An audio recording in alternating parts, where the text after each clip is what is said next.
ভাৰতীয় জনতা পাৰ্টি ৰাষ্ট্ৰীয় সাংগঠনিক সাধাৰণ সম্পাদক BL সন্তোষ ডাঙৰীয়া আমাৰ কাৰ্যালয়লৈ আহিছিলে। তেখেত বেসিক্যালি অৰুণাচল প্ৰদেশৰ সাংগঠনিক কাৰ্যসূচীত যোগদান কৰিবলৈ আহিছিলে আৰু যেহেতু আমাৰ কাৰ্যালয়লৈ তেখেতে আহিছিলে স্বাভাৱিকভাৱে তেখেতে এখন বৈঠকতো অংশগ্ৰহণ কৰিলে। ৰাজ্যিক সভাপতি আৰু মই অসমৰ পঞ্চায়ত নিৰ্বাচনৰ ফলাফল সম্পৰ্কে তেখেতক অৱগত কৰিলোঁ আৰু আগন্তুক দিনত বিশেষকৈ অহা 25 তাৰিখে আমি সমগ্ৰ অসমৰ প্ৰতিটো বুথতে তিৰংগা যাত্ৰা উলিওৱাৰ এটা বিৰাট ডাঙৰ কাৰ্যসূচী হাতত লৈছোঁ। সেই কাৰ্যসূচীৰ বিষয়েও আমি তেখেতক অৱগত কৰোঁ আৰু তেখেতেও আমাৰ পঞ্চায়ত নিৰ্বাচনৰ বিজয়ৰ বাবে কাৰ্যকৰ্তাসকলক অভিনন্দন জনাইছে, অসমবাসী ৰাইজক কৃতজ্ঞতা জনাইছে। BTR নিৰ্বাচনৰ বিষয়েও আমি আলোচনা কৰোঁ আৰু BTRত ইতিমধ্যে আমি আপোনালোকক জনাইছোঁই ভাৰতীয় জনতা পাৰ্টিয়ে প্ৰতিদ্বন্দ্বিতা কৰিব, কিন্তু যিমান সিটত আমাৰ শক্তি আছে সিমান সিটতহে আমি ইলেকশ্যন খেলিম। ৰাজ্যিক সভাপতিয়ে ইতিমধ্যে BTR নিৰ্বাচন পৰিচালনাৰ কাৰণে এখন কমিটি বনাই দিছে। অহা এসপ্তাহত এজন মন্ত্ৰী আৰু এজন পাৰ্টিৰ বিশিষ্ট পদাধিকাৰী দুইজনৰ এটা ভ্ৰমণ আছে।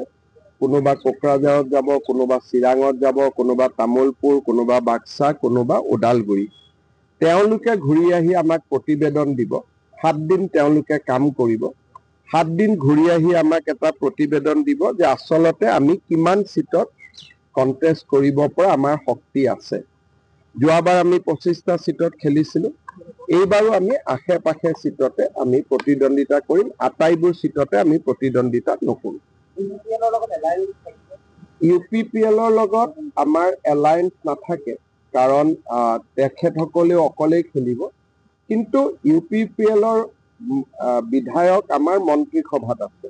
গতিকে আমি ইটোৱে আনটো দলক সমালোচনামূলক, যিটো আমি কেতিয়াবা AGPৰ লগত বেলেগে খেলিলেও আমি এটা বন্ধুত্ব বজাই ৰাখোঁ, ইজনে সিজনক সমালোচনা নকৰোঁ। যিটো মিত্ৰ দলৰ যিখিনি নিয়ম থাকে যে নৰেন্দ্ৰ মোদী, প্ৰমোদ বড়োৰো নেতা, হিমন্ত বিশ্ব শৰ্মাৰো নেতা, গতিকে আমি কেনেকে চলিব লাগে আমি দুইটা দলে এটা বৈঠক এখনত বহি ল'ম, কিন্তু প্ৰতিদ্বন্দ্বিতা হ'ব। AGPৰ লগতো আমি প্ৰতিদ্বন্দ্বিতা কৰোঁ, ৰাভা আছামতো প্ৰতিদ্বন্দ্বিতা হৈছিলে, কিন্তু প্ৰতিদ্বন্দ্বিতাটো এটা বাক বিতণ্ডালৈকে নগৈ প্ৰতিদ্বন্দ্বিতাৰ ভিতৰত আমি তাক ৰাখিম। আৰু কিন্তু আমি যিকেইটা সিটত উঠিম আমি জিকিবৰ কাৰণে উঠিম, তাত আৰু আমি কোনো বোলে আমি উঠিছোঁ ইলেকশ্যন কিন্তু আমি আৰু তাতে ফ্ৰেণ্ডলি ফাইট, সেইটো নহয়। ইলেকশ্যন প্ৰতিযোগিতাৰ মাধ্যমেৰে হ'ব, কিন্তু শালীনতা, বক্তব্য, গাম্ভীৰ্য এইখিনি বন্ধুত্বৰ ভাৱেৰে হ'ব।